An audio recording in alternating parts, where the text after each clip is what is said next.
Muy bien. Bueno, esta es de la conferencia que me dio mucho gusto trabajar. Además, quisiera agregar de mi currículum que algo bien interesante y es muy bueno comentarlo. Soy investigador nacional CONACYT nivel 1, lo cual estoy muy orgullosa de estar perteneciendo a este Sistema Nacional de Investigación porque formamos parte de este grupo comunitario que trabajamos también en brindar información con nuevo conocimiento a nuestro gremio.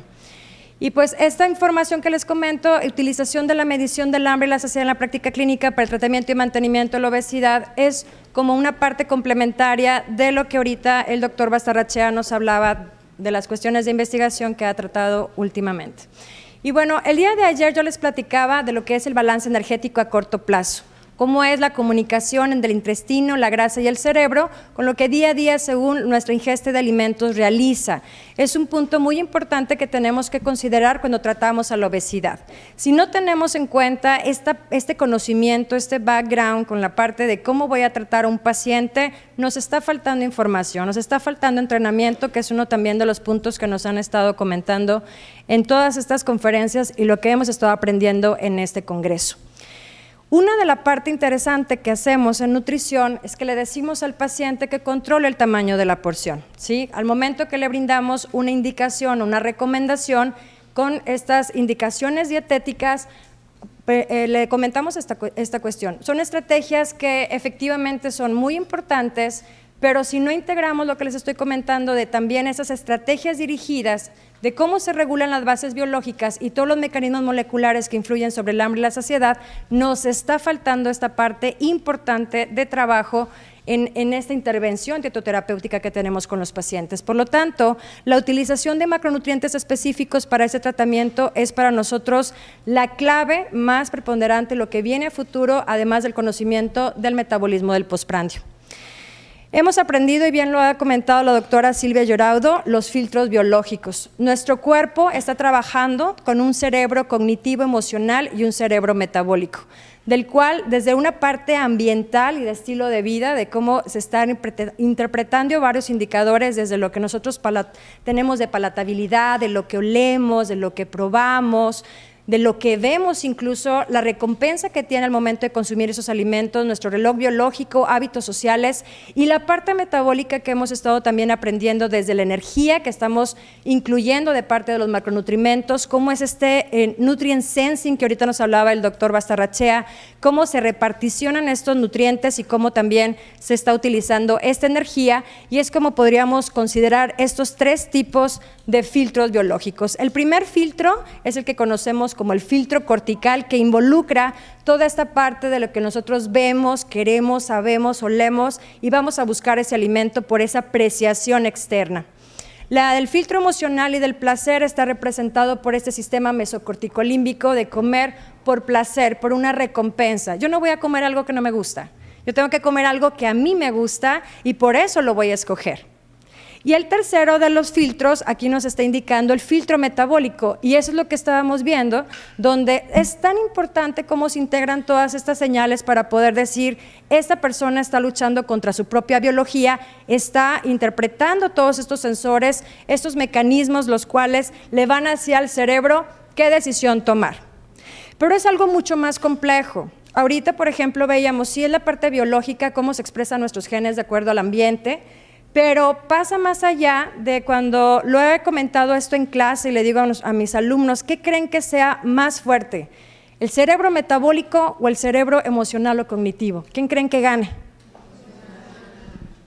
Aunque tengas una disponibilidad energética suficiente, tú vas a seguir comiendo simplemente porque se te antojó. Y eso es algo que tenemos que dejar claro, y cómo vamos entonces a trabajar con esas escalas de hambre y saciedad, que es lo que les voy a presentar el día de hoy. Ahora, de estos filtros biológicos, como yo les comentaba, tenemos señales gastrointestinales y una disponibilidad de alimentos muy importante. Tu cuerpo va a brindar estas señales gastrointestinales a través de estos niveles de energía. Entonces, estas señales las tenemos relacionadas con lo que comemos, o sea, de esa alimentación, pero depende del volumen de lo que comemos, depende de la composición y de la concentración de los nutrientes ingeridos. De ese volumen, composición y concentración son señales que van a controlar nuestra frecuencia de alimentos y la porción ingerida. Cuando decimos que tenemos hambre, El hambre es el inicio de una ingestión y está una estimulación cefálica. Es una estimulación en la cual pues, provocamos estas ciertas expresiones y buscamos comida. Cuando hablamos de saciamiento, nos habla de un proceso de post-ingestión al término de la ingesta. Saciamiento es cuando decimos me encuentro satisfecho. Si usted se acuerda, el día de ayer, en la conferencia pasada les decía que el péptido Y era el freno ilial y era el que nos decía hasta aquí es suficiente. Posteriormente nos hablan de un término que se llama saciedad y es el término de postabsorción tardía. Saciedad, yo les explicaba también el día de ayer que específicamente nos estaba hablando de esta disponibilidad energética que está circulando. Ante esa disponibilidad energética, tu cuerpo no te va a pedir comida, por lo tanto, tú te encuentras saciado y lo que queremos con nuestro paciente es que tenga saciedad y que no esté picando a cada momento. ¿Sí? Era lo que les comentaba ayer con los diferentes péptidos gastrointestinales, que al momento de que yo empiezo a comer algo, por ejemplo, pues los niveles de grelina van a disminuir y se pueden mantener disminuidos por cierto tiempo dependiendo de esos sensores de energía que tiene nuestro cuerpo. A medida que empieza disponibilidad de energía a disminuir, pues vamos a buscar comida y eso es lo que tratamos nosotros de hacer a través de los macronutrientes, con su volumen, su composición y la concentración. Ahora, cuando vemos la parte de cómo tratar a un paciente, vemos que el tratamiento va en dos partes. La parte que le llamamos de pérdida de peso y la otra parte, o tratamiento del mantenimiento. Sabemos que la pérdida de peso es temporal, es un balance de energía negativo, los efectos son medibles y el éxito es común. Cualquiera puede perder peso, hasta con la dieta más sencilla que se puedan imaginar, vamos a perder peso. El secreto no es la pérdida de peso, o más bien el éxito no es la pérdida de peso, es más bien el mantenimiento del peso perdido, como ahorita nos decía el doctor Bastarrachea. El mantenimiento de peso lo queremos para siempre. El paciente se encuentra en un balance de energía, los efectos son diversos y ¿qué hemos aprendido? Que la falla es común. ¿Sí? Porque por lo regular vemos, ahorita nos marcan muchas imágenes del antes y el después y efectivamente tú dices, ay, bajó 35 kilos, yo quiero verme como esa persona y tener el mismo éxito que esa persona, pero ese no es el éxito porque yo quisiera ver a esa misma persona 5 años después y efectivamente no va a estar como lo estamos viendo en esa fotografía que nos están plasmando de ese éxito supuesto que nos marca esa pérdida de peso. Y ahorita lo mencionaba el doctor Bastarrachea en su diapositiva también pasada sobre este estudio que nos marca que tenemos una propensión a reganar el peso después de una pérdida de peso en respuestas a dietas hipocalóricas. La restricción calórica sabemos que la tenemos que brindar para poder perder peso. Sí, pero es mucho más complejo y este estudio nos demuestra que en promedio la reganancia de peso ocurre después de una pérdida y vuelve a reganarse hasta el 80% de los pacientes en 5 años, aún y teniendo una pérdida de peso exitosa. Entonces el éxito no es la pérdida, es el mantenimiento de peso. Ahora, ¿cómo es la historia? Esta es la verdadera historia. Tú dices antes, después. ¿Y qué pasó? Hasta ganó más peso del cual inició, ¿sí o no? Y eso es lo que sucede normalmente si se hacen además tratamientos con restricción calórica no controlados, no supervisados, sin un tratamiento multiintegral como lo tenemos marcado en este congreso que ya hemos visto. Eso es lo real del mantenimiento de peso, es una diapositiva que me gusta porque si lo vemos de vista a largo plazo, nos marca que la medición del éxito es mantener el peso perdido y una pérdida, aunque sea de un 15% con mi paciente, esto es un éxito si yo lo logro mantener por 4 o 5 años. Aún y ese paciente a lo mejor no haya llegado a su peso deseable, a su peso ideal, el hecho de tener una pérdida, y lo han demostrado múltiples investigaciones, de un 10%, un 15%, ese paciente para nosotros va a tener un cambio metabólico, un cambio muy bueno, pero lo tiene que estar manteniendo para poderlo considerar como un éxito. Por lo tanto, esa es una cuestión fisiológica que ocurre después de una dieta para perder peso. ¿Qué va a ocurrir? Y qué es lo que les decía también el día de ayer. Tú vas a bajar el gasto energético, vas a bajar la oxidación de grasa, tus hormonas tiroideas y aumenta el cortisol, lo cual un efecto que esperamos es que tú incrementes de nuevo tu acúmulo de grasa, ¿sí? ¿Qué les decía ayer? Si tú empiezas a bajar peso, obviamente pierdes también grasa y masa libre de grasa si no haces ejercicio, por lo tanto va a reducir la oxidación de grasa porque ¿quién disminuye también? la leptina, porque les dije, si la leptina es directamente proporcional a la cantidad de grasa y tú pierdes grasa, va a bajar la leptina. Por lo tanto, también la oxidación de grasa tiene que disminuir. ¿Qué tenemos que hacer? Efectivamente nos marcan todos estos elementos donde también la grelina aumenta, el apetito aumenta a través de este mecanismo de recompensa porque tiene que mantener ese tejido adiposo que tenía anteriormente. Sensa que perdió peso y tiene que recuperarlo. Por lo tanto, estos efectos que nos hablan en la ciencia nos dicen, bueno, todo esto que va a ocurrir, que tú busques comida ante una pérdida de peso, ante una dieta hipocalórica y sobre todo mal equilibrada. Cualquier dieta que induzca una pérdida del 10% de tu peso corporal puede reducir tu tasa metabólica en reposo hasta el 15%. ¿Cómo queremos que esa persona mantenga su peso si va a reducir su gasto energético? Tenemos que ayudarle a que no pierda ese gasto energético tratando de mantenerlo con una buena dieta y obviamente el ejercicio. El hecho de decir, ya alcancé mi ideal con mi pérdida de peso no es suficiente. ¿Qué hacen por lo regular los pacientes? Dejan la dieta, porque dicen, ya puedo comer de todo porque ya logré mi objetivo y ese es un gran problema. Aquí nos está diciendo que si hay una pérdida de esa tasa metabólica en reposo, 15% menos puede contribuir a esas alteraciones de tu composición corporal y eso lo podemos ver tanto en personas más delgadas o en personas con obesidad. Ahora, este es uno de los mecanismos que me gusta que ustedes observen de cómo se involucran esos procesos de saciamiento, de saciedad, para poder llegar a involucrar cómo nuestro cerebro tiene este control de apetito. ¿Por qué? Porque el cerebro está sensando esta calidad de comida, con esa expectación, con esa parte de recompensa y de placer, con el reconocimiento y con la asociación, porque yo siempre tengo una memoria del cual yo asocio ese alimento rico y que me causa placer y por eso lo vuelvo a buscar. No voy a comer algo que no me guste, sino que me cause esa recompensa, como se lo he estado comentando. Esa cantidad de comida causa una distensión de carga osmótica. También va a ser una expresión de los diferentes péptidos gastrointestinales que les hablaba el día de ayer y nos va a ayudar a que haya un estatus de nutrientes, los cuales los diferentes sustratos va a permitir que el cerebro inmediatamente pues sepa que está esa disponibilidad energética. Del balance energético, ya lo comentábamos, tanto las hormonas que están ligadas, leptina e insulina, este balance de nuestro peso, y no sabemos si todavía la adiponectina pudiera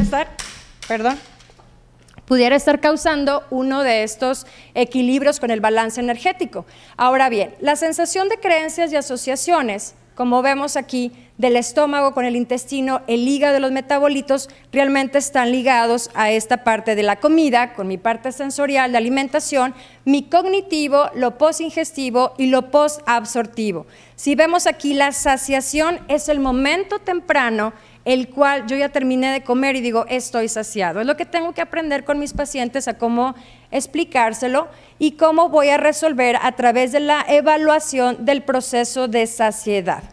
¿Qué sucede por lo regular? Siempre decimos que el paciente le da hambre por la tarde y dice, quiero comer esa comida dulce que me da sensación de buscar botanas, dulces, panes y ahorita que está lloviendo, más. Entonces, queremos aprender a interpretar cómo ayudar al paciente para evitar que aumente de nuevo esa masa grasa. ¿Qué podemos hacer? Fíjense bien en este esquema y me gusta mucho cómo nos lo interpreta. Nos dice que el cerebro empieza a identificar a través de sensores dietas muy bajas en proteínas, inmediatamente disminuye, ubica más bien que tú disminuyes tu ingesta energética, comes menos y también alteras esas preferencias de alimentos. Con estas dietas bajas en proteínas cambian a nivel central esos sensores y también los niveles periféricos y el cuerpo trata de responder ante esa homeostasis de proteína.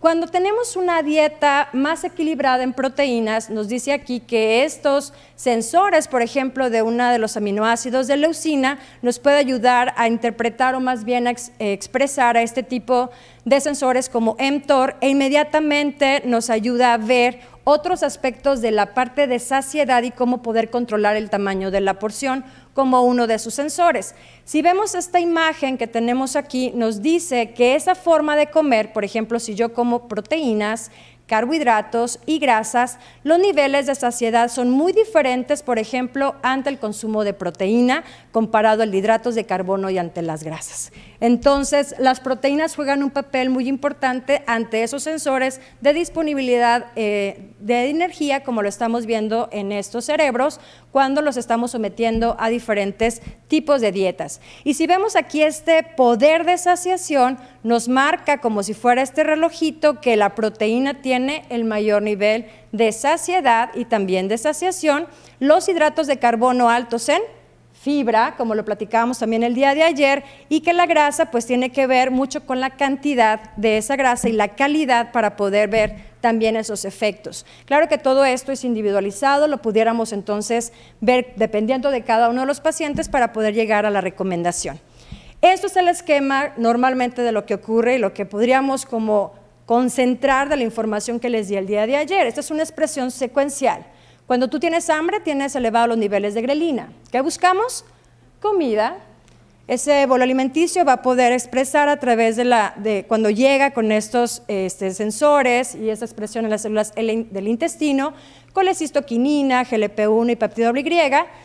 Tú te sacias, dejas de comer y eso tiene que ver con el tamaño de la porción ingerida porque modulamos y sensamos y todo depende de los macronutrientes específicos. Esto es la parte normal. Esto es la parte normal. Pero ¿dónde estamos los mexicanos? ¿Yo? ¿Qué hacemos? Estoy lleno, medio lleno, vacío, pero tengo un estomaguito extra para el pan o si pasan el huequito de el café con pan. ¿Sí o no? Estamos llenos y aunque estemos llenos y tengo enfrente de mí un pastel, tengo enfrente de mí más comida, ¿qué vamos a hacer? Comer.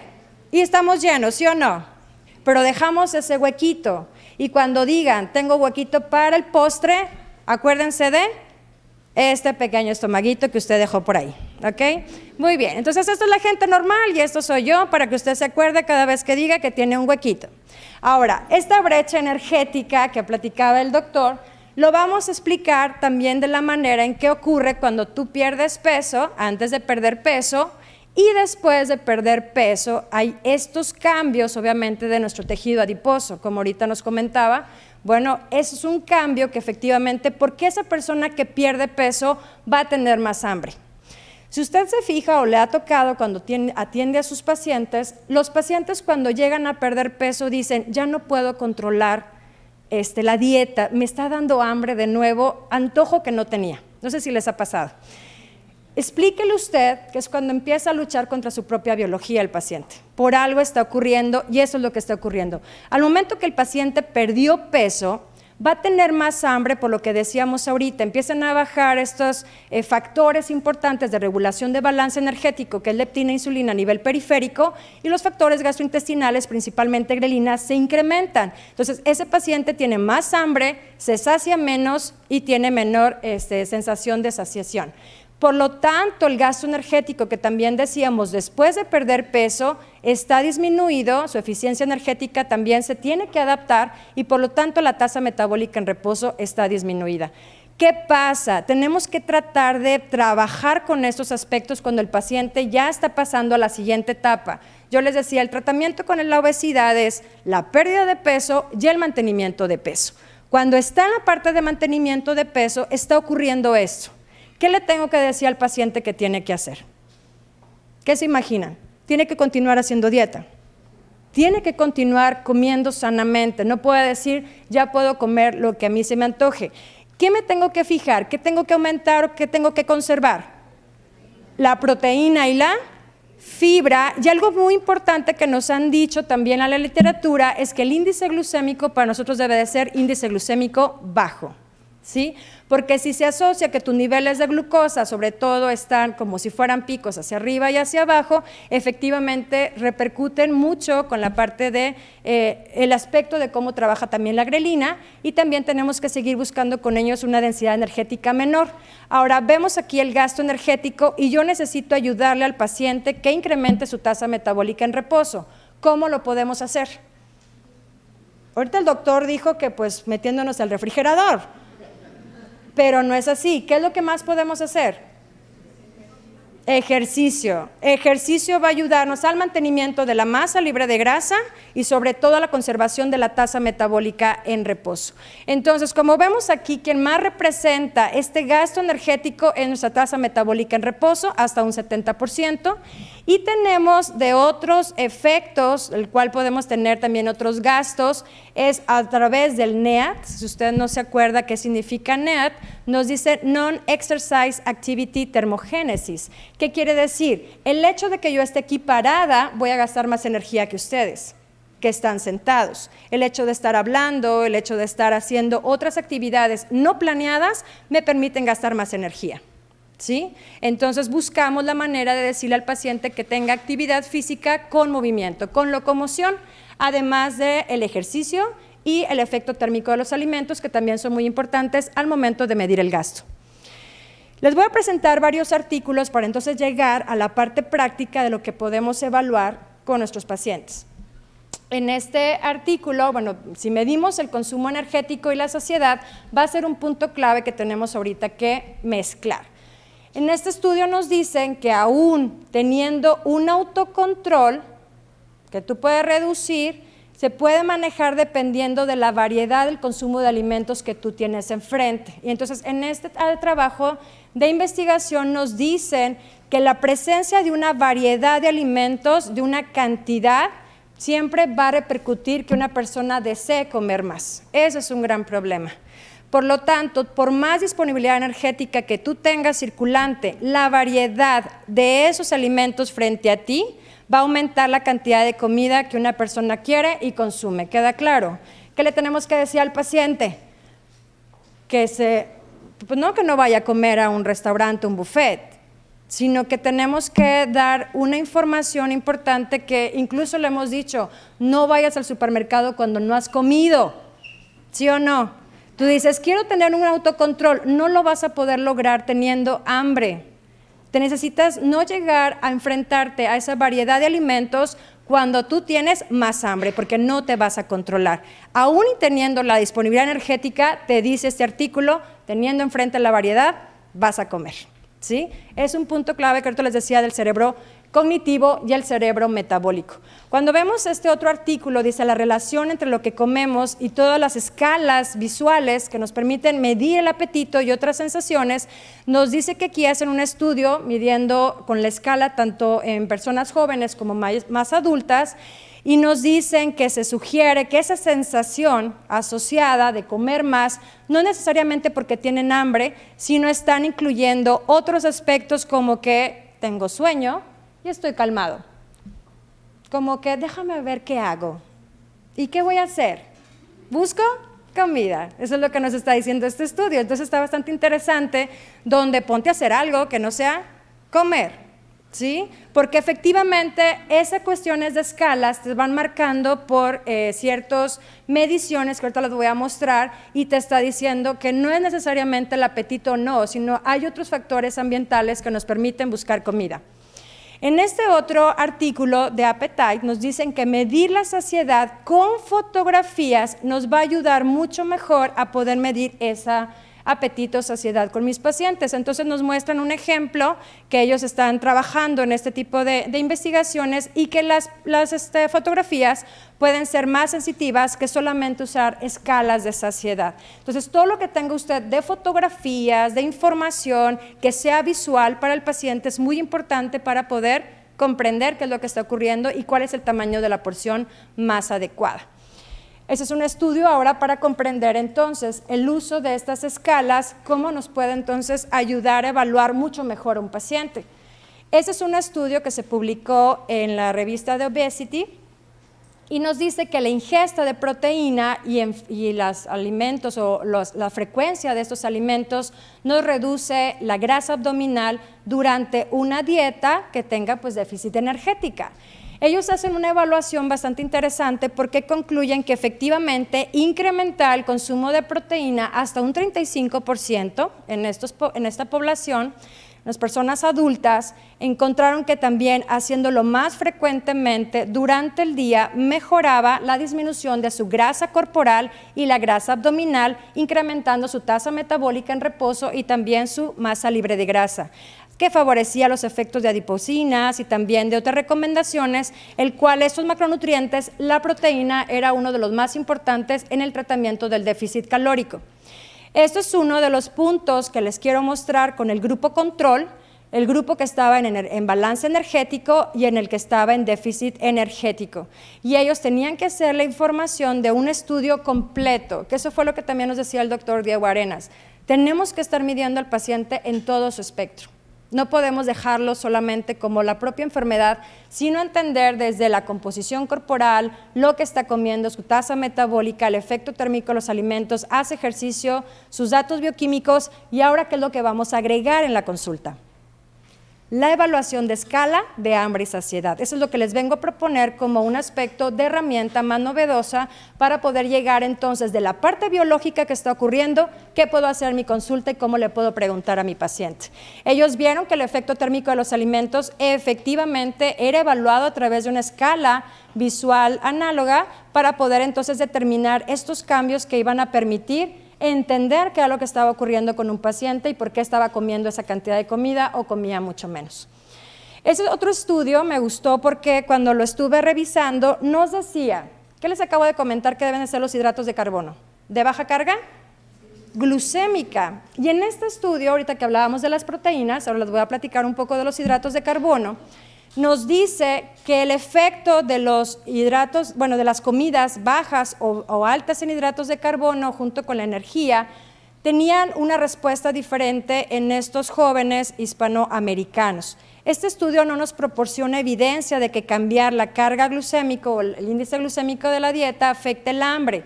Ellos observaban el hambre, la plenitud o la saciedad de energía también a corto plazo, porque no tenían diferencias significativas entre uno y otro según estas curvas que mostraban de cada uno de ellos. Uno es de saciedad, otro es de llenado y otro es de hambre.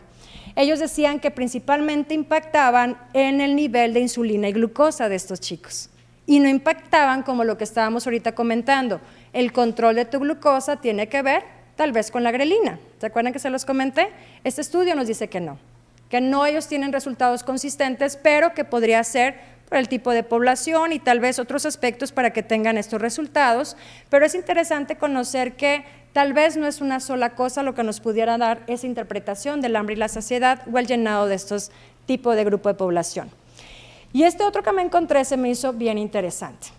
¿Qué hacemos por lo regular en las mañanas? ¿Desayunamos? ¿Pero qué tanto desayunamos? ¿Cuál es el tiempo de comida que normalmente tenemos más ingesta energética? En la comida, y otros me dicen que en la, pero que llegan desatados, que hasta se comieron el refrigerador en conjunto a la alacena, ¿sí o no? Ok. Este estudio nos demuestra, y me gusta, porque cuando empezamos a comprender muchos aspectos, nos dicen que hay un ciclo circadiano incluso de disponibilidad de energía. Y este ciclo circadiano, ellos demostraban que la conclusión es que las personas, que normalmente, pues que todas dormimos por la noche, el pico de la noche circadiana intrínseca nos aumenta el apetito, que esto nos promueve comidas más grandes porque vamos a tener un periodo de ayuno nocturno, ¿sí o no? 7, 8 horas. Entonces, lo que hace tu cuerpo, tal vez, ¿dónde está incrementado esta ingesta? A las 8 de la noche, empieza a disminuir y por eso nos dice que por la mañana tú no tienes tanta hambre. Por eso, por lo regular, nuestros desayunos son más bajos en energía porque no tienes tanta hambre. ¿Qué te dice la gente? No me da hambre. No tengo hambre, me siento bien, me la paso bien y hasta la mediodía como. ¿Sí o no pasa eso? Lo que estamos haciendo con eso es hacer totalmente lo contrario. Sí va a haber un periodo de ayuno. El problema va a ser que no vamos a gastar esa energía copiosa que tú cenaste y se va a utilizar como forma de grasa. ¿Sí? ¿Qué tenemos que hacer? Efectivamente, este cerebro metabólico del cual yo les hablaba al principio, lo tienes que dar con disponibilidad energética desde temprano. Ese cerebro le tienes que dar proteína, le tienes que dar hidratos de carbono con fibra, le tienes que dar grasa para que sense esa disponibilidad energética y no esté en la noche tratando de comerse el refrigerador completo y diciendo, pues tengo mucha hambre y tengo que llenar esas reservas energéticas. Eso es lo que pasa normalmente. Entonces nos dice que sí, efectivamente hay un ciclo circadiano el cual tal vez por eso sus periodos de ayuno pasan normalmente y comemos mucho después y el gasto energético no va a ser el mismo. Entonces tenemos que buscar la manera de interpretar por qué los tiempos de comida, los patrones alimentarios nos van a permitir entonces mejorar la información que le damos a nuestros pacientes. Esos son unos ejemplos de las escalas que pudiéramos utilizar en la consulta, ¿sí? Este es uno que está muy sencillo, que podemos ver por aquí y nos dice la pregunta: ¿qué tan hambriento te encuentras? No mucho, extremadamente hambriento, ¿qué tan lleno? ¿Qué tan saciado te sientes? ¿Y qué tan fuerte es tu deseo para seguir comiendo? Y también dice, ¿qué tanto piensas en este momento lo que quisieras comer? Una perspectiva del consumo, ¿qué tan grande va a ser esa porción que tú deseas comer?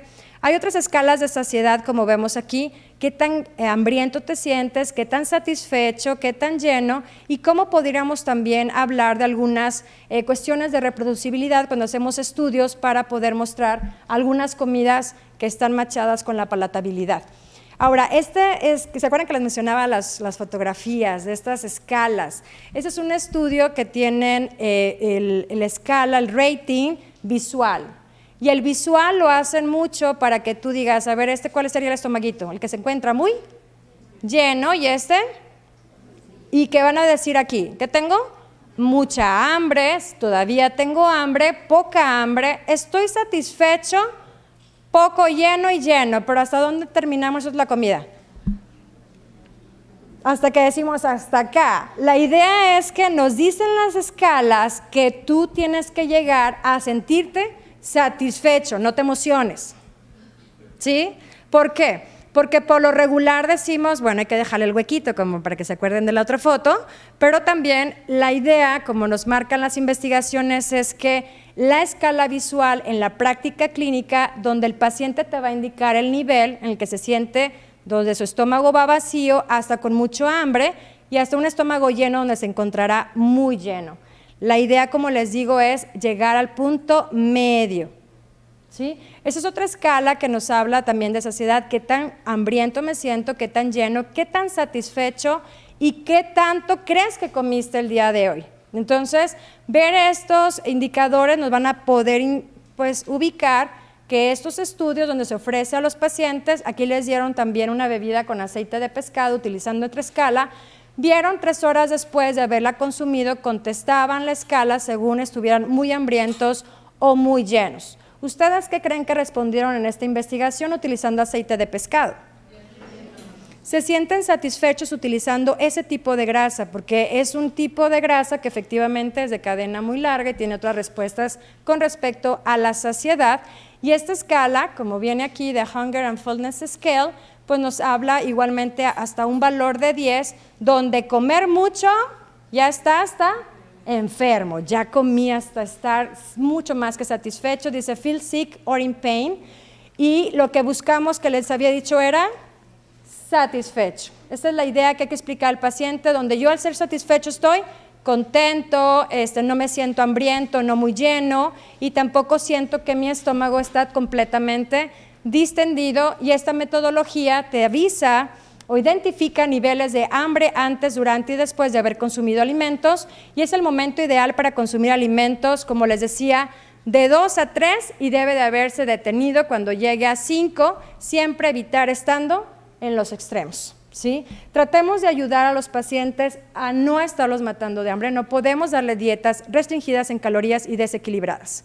Eso no es posible que ustedes como profesionales de la salud brinden ese tipo de trabajo generalizado. Ten esta tu hoja y que te vaya bien. No debe de ser así. El tratamiento es individualizado, ubicando específicamente cómo se siente tu paciente para poder tener un tratamiento mucho más exitoso, sobre todo ante el mantenimiento de peso. Aquí les pongo un simple ejemplo. ¿Qué es lo que están viendo aquí? A ver, nutriólogos. ¿Qué es esto? Ahí dice el nombre. ¿Es un diario? ¿Y cuándo se lo damos a los pacientes? En la consulta, que se la lleven y lo llenen, ¿sí o no? Ustedes estas escalas que les acabo de explicar el día de hoy, las pueden integrar en su mismo diario de alimentos. Pónganlo, y con una escala muy sencilla. Yo ahorita les hablaba hasta de 10, nivel de 10. Ese es un nivel de 5, donde nos dice escala de hambre, nada 1, poca 2, regular 3, mucha 4 y muchísima 5, donde al momento que el paciente registra qué fue lo que desayunó, comió, cenó, y si tiene un snack, él nos va a decir qué tan hambriento se sentía. A ver, vamos a ver este ejemplo. ¿Qué desayunó? Cereal con pan, leche y mermelada, o sea, puros hidratos de carbono. ¿Cómo se sentía en esa mañana? 3, regular el hambre, ¿sí? Y de saciedad, ¿cómo creen que tuvo la saciedad? La saciedad, fíjense cómo se puede evaluar. Me quedé con mucha hambre, 1, tengo un poco de hambre, 2, estoy satisfecha o satisfecho, 3, me siento lleno, 4 y comí demasiado, 5. Quedó en el nivel 2, quiere decir que tengo un poco de hambre, porque tu leche light con tu fitness, con flakes, ¿okay? Todo lo que no tiene fibra o nos falta la fibra y más azúcar, ¿qué va a pasar? No me siento satisfecho. ¿Qué va a pedir esa persona a las 2 horas? ¿Y qué creen que va a buscar? Más hidratos de carbono. Entonces, ¿qué fue lo que comió? La frutita con almendras que le indicó la nutrióloga. Aquí nos dice que todavía trae mucha hambre y el número 1, me quedé con mucha hambre con tu frutita con almendras. ¿Sí o no? Y luego se sintió con coraje porque no se controló. ¿Y qué pasó después? Va a comer más. El paciente va a buscar más comida, pero se comió los quesitos con frijoles, que viene aquí el agüita de melón, vuelve a representar el misma hambre y escala, como lo mencionaba, de saciedad. En la mañana toma solamente agua porque se aguanta, porque está a dieta. ¿Sí o no? No puedo comer nada, me prohibieron todo. Y llega a la cena muriéndose de hambre. ¿Y qué está pasando? 4 tortillas, huevo, aceite, salsa, o a lo mejor aquí fue más, y se siente con una escala de saciedad que todavía tiene mucha hambre.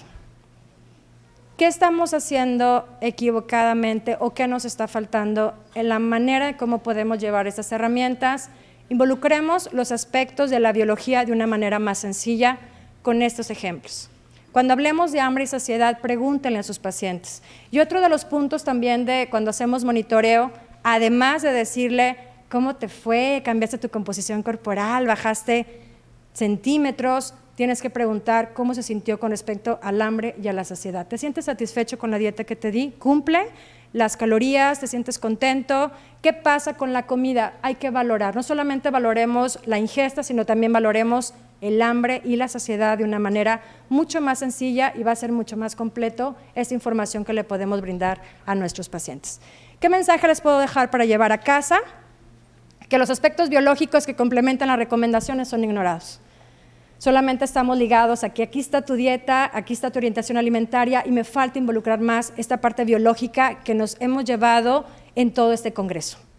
Este congreso para eso lo diseñamos, para que estemos utilizando la información y poderla traducir un poquitito a la práctica. Es un poquito difícil, es mucha información, pero sí empezar a integrar todos estos aspectos para llegar aún mejor a esa intervención que buscamos con nuestros pacientes.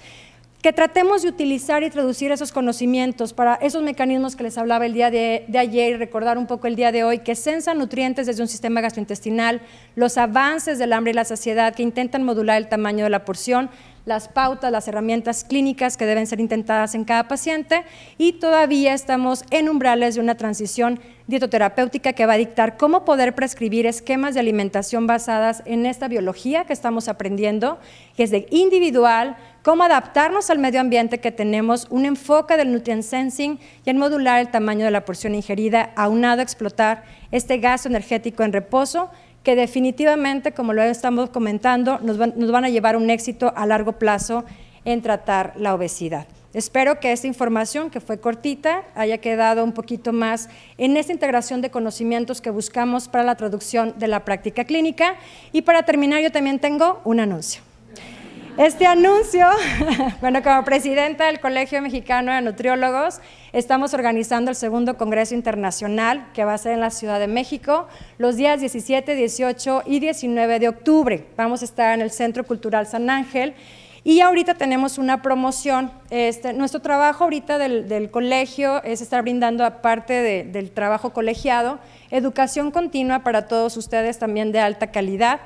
Y queremos invitarlos si vienes al Congreso con tus amigos. Tenemos una promoción que si la cuota de inscripción para grupos se juntan 10 personas o más es de 700 pesos y la persona que sea la coordinadora de ese grupo tiene un descuento del 50% de los talleres precongresos, que son el día 17 de octubre. Aseguren su lugar, el cupo es limitado y por favor busquen la información en www.cmn.org.mx.